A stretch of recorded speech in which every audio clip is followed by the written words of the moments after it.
नमस्कार. प्रेमिलास रेसिपीमध्ये तुमचं सर्वांचं खूप खूप खूप स्वागत. आज आपल्याला आंबा नारळ वडी तयार करायची. करायला अगदी सोपे, खायला खूपच छान लागते. घरातल्या साहित्यातून छान अशी आंबा नारळ वडी तयार होते.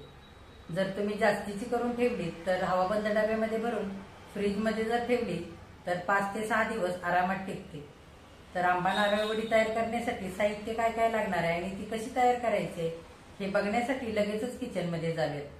जर माझ्या रेसिपीज तुम्हाला बघायला आवडत असतील तर एक लाईक जरूर करा आणि जे कोणी आता माझ्या रेसिपीज नव्याने बघत आहेत त्यांनी माझ्या चॅनेलला जरूर सबस्क्राईब सुद्धा करा. चॅनेलला सबस्क्राईब करण्यासाठी बेल आयकॉन प्रेस करा, म्हणजे माझ्या नवीन रेसिपीचं तुम्हाला नोटिफिकेशन लगेच मिळेल आणि माझी नवीन रेसिपी तुम्हाला लगेचच बघता येईल. तर आता वेळ न घालवता आपण आपल्या रेसिपीला लगेचच सुरुवात करूया. आता आपल्याला आंबा नारळाच्या मस्त अशा वड्या तयार करायच्यात. तर आधी आपण साहित्य काय काय घेतलंय ते बघूया. इथे 1 कप भरून आंब्याचा गर घेतलाय. सारख्याच कपाने 1 कप भरून ओला नारळ खरवडून घेतलेला आहे. असा तुम्ही ओला नारळ खरवडून घेऊ शकता किंवा नारळाचे काप सुद्धा करून घेऊ शकता. जर तुम्ही काप करून घेणार असाल तर पाठीमागचा सगळा काळा भाग काढून टाकायचा, नाहीतर आपल्या वड्या काळपट होऊ शकतात. इथे अर्धा कप साखर घेतले. तुम्ही ह्या जागी खडी साखर वापरू शकता किंवा आवडीप्रमाणे गूळ सुद्धा वापरू शकता. इथे मी अर्धा कप मिल्क पावडर घेतले. पिस्त्याचे थोडेसे काप घेतलेले आहेत आणि 1 चमचा वेलची पूड घेतलेली. तर आपण सर्वात आधी काय करायचंय ते बघूया. आपल्याला ओलं खोबरं आणि आंब्याचा गर बारीक करून घ्यायचा आहे. तर मी इथे मिक्सरचं भांडं घेतलेलं आहे. आपण मिक्सरच्या भांड्यामध्ये ओला नारळ घेऊया. त्याच्यातच आंब्याचा सगळा गर सुद्धा घालूया.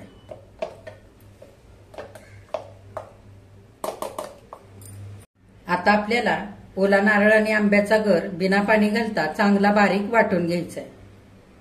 हे बघा, आंबा आणि ओला नारळ छान असा मी बारीक वाटून घेतलेला आहे. बिना पाणी घालता हे सगळं मिश्रण छान असं फिरवून बारीक वाटून घ्यायचं. आंब्याचे कण किंवा ओल्या नारळाचे कण वाटणामध्ये राहायला नाही पाहिजेत, नाहीतर काय होईल, आपल्या वड्या मऊसूद अशा खाल्ल्यानंतर लागणार नाहीत. त्याच्याकरता हे मिश्रण वाटून घेताना छान असं अगदी बारीक वाटून घ्यायचंय. आता आपण साखर घालूया. तर इथे आंबा किती गोड आहे त्याच्या अंदाजाने तुम्ही साखर घालू शकता. तर मी इथे अर्धा कप साखर घेतलेली, ती सगळी घालूया.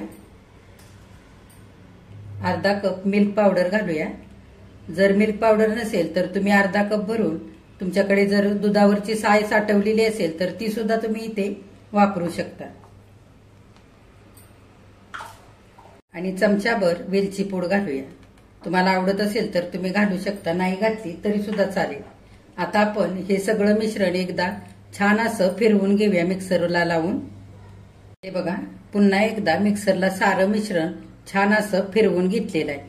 सगळं मिश्रण एकजीव झालेलं आहे. आता आपण पुढे काय करायचंय ते बघूया. आता आपल्याला वड्याचं मिश्रण छान असं परतवून घ्यायचंय. तर गॅसवरती मी वड्याचं मिश्रण परतवण्याकरता पॅन ठेवलेला आहे. आपण सगळं बारीक केलेलं मिश्रण पॅनमध्ये घालूया.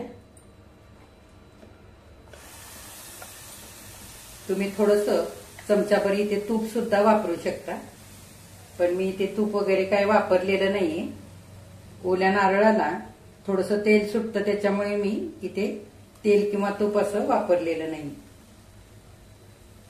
आता हे मिश्रण चांगलं आपल्याला परतवून घ्यायचंय. आपण ह्याच्यामध्ये साखर वापरलेले, तर थोडंसं हे मिश्रण सैलसर आता होईल आणि चांगलं हे मिश्रण सगळं घट्ट होईपर्यंत आपल्याला परतवून घ्यायचंय. हे बघा, मध्यम गॅस करून एकसारखं आपल्याला मिश्रण हलवून घ्यायचंय. असं सतत हलवायचं, नाहीतर हे मिश्रण पॅनच्या तळाशी चिकटू शकतं.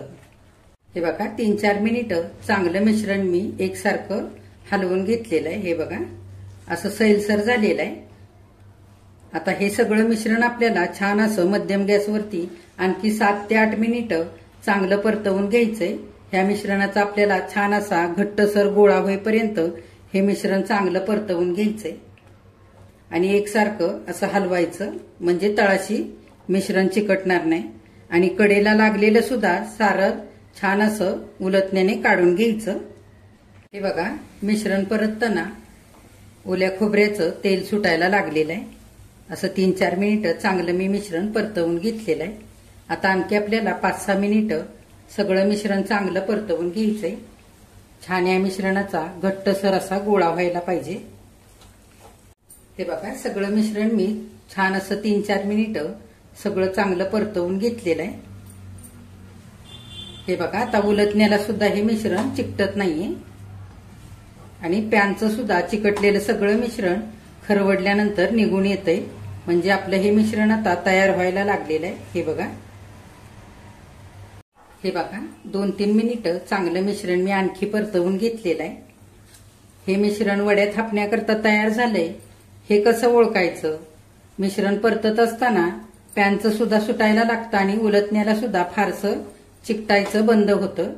त्याच्यावरून समजतं की हे मिश्रण आपलं वड्या थापण्याकरता तयार झालेलं आहे। किंवा तुम्ही स्टीलचा चमचा सुद्धा ह्या मिश्रणामध्ये उभा करू शकता। हे बघा, ह्या पद्धतीने असा चमचा जर उभा राहत असेल तर समजायचं आपलं हे मिश्रण वड्या थापण्याकरता तयार झालेलं आहे। आता आपण आणखी 1 ते 2 मिनिटं हे मिश्रण चांगलं परतवून घेऊया। हे बघा, 2 मिनिटं सगळं मिश्रण मी आणखी परतवून घेतलेलं आहे।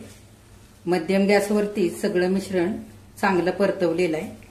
हे बघा, असं मिश्रण परतत असताना पांढरं असं दिसतं खालच्या बाजूने। हे बघा, ह्या पद्धतीने असं, तर ह्याच्यावरून सुद्धा समजतं की आपलं हे मिश्रण आता वड्या थापण्यासाठी तयार झालेलं आहे। हे बघा, छान आता आपलं मिश्रण इथे वड्या थापण्यासाठी घट्ट असं तयार झालेलं आहे। हे बघा, मिश्रणाचा मस्त असा गोळा तयार होतोय। आता आपण गॅस बंद करूया आणि हे मिश्रण आपल्याला असंच गरम पॅन मध्ये 1 ते 2 मिनिटं गॅस बंद केल्यानंतर चांगलं आणखी एकदा परतवून घ्यायचंय, म्हणजे मिश्रण छान असं घट्टसर आणखी तयार होईल आणि वड्या आपल्या छान सेट होतील। गॅस मी बंद केलेला आहे आणि 2 मिनिटात हे मिश्रण मी थोडंसं असं गरम पॅन मध्ये हलवून घेते। बघा, वड्याचं मिश्रण थापण्याकरता मी इथे उंच किनारीचं ताट घेतलेलं आहे आणि ताटाला थोडंसं तूप लावलेलं आहे। आता आपण ह्या ताटामध्ये वड्याचं मिश्रण थापून घेऊया।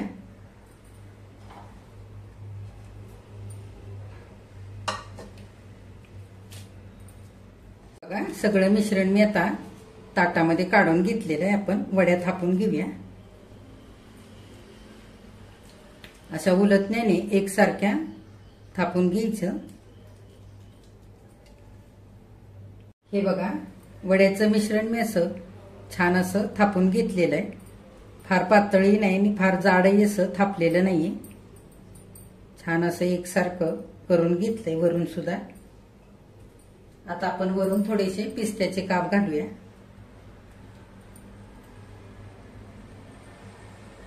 हे बघा, मिश्रणावरती पिस्त्याचे काप घालून झालेले आहेत। आपण सुरीने वड्या कापून घेऊया। गरम असताना ह्या मिश्रणाला अशा वड्याचे काप देऊन ठेवायचे। या पद्धतीने असं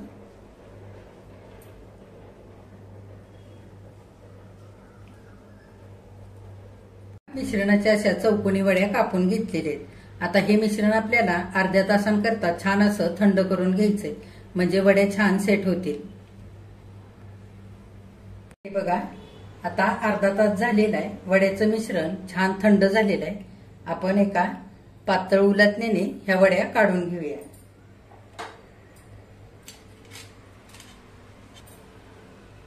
हे बघा, अगदी मस्त झालेल्या आहेत वड्या। आता ह्या सगळ्या आपण काढून डिश मध्ये ठेवूया।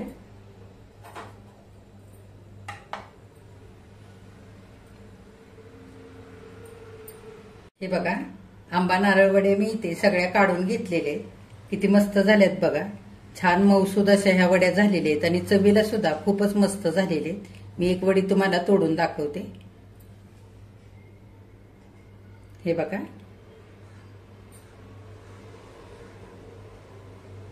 ह्या वड्या चांगल्या थंड झाल्या की छान अशा खुटखुटीत होतात आपण एका दुसऱ्या डिशमध्ये ह्या वड्या सगळ्या काढूया। हे बघा, आंबा नारळ वड्या इथे करून तयार झालेले आहेत। वड्यांना रंग सुद्धा सुरेख आलेला आहे। ह्या वड्या खायला खूप मस्त लागतात आणि मऊसूद सुद्धा लागतात। ह्या वड्या जशा थंड होत जातील तशा मस्त खुटखुटीत होतात। ह्या जर वड्या तुम्ही जास्तीच्या करून ठेवल्या तर हवाबंद डब्यामध्ये भरून फ्रीजमध्ये ठेवायच्या, 5-6 दिवस छान टिकतात, खराब होत नाहीत। तर आता आंब्याचा सीझन चालू आहे, तर तुम्ही सुद्धा अशा आंबा नारळ वड्या करून बघा। माझ्या चॅनेलला लाईक, शेअर आणि सबस्क्राईब जरूर करा। कमेंट करायला अजिबात विसरू नका। आजची आंबा नारळ वड्यांची रेसिपी आवडली असेल तर एक लाईक सुद्धा करा।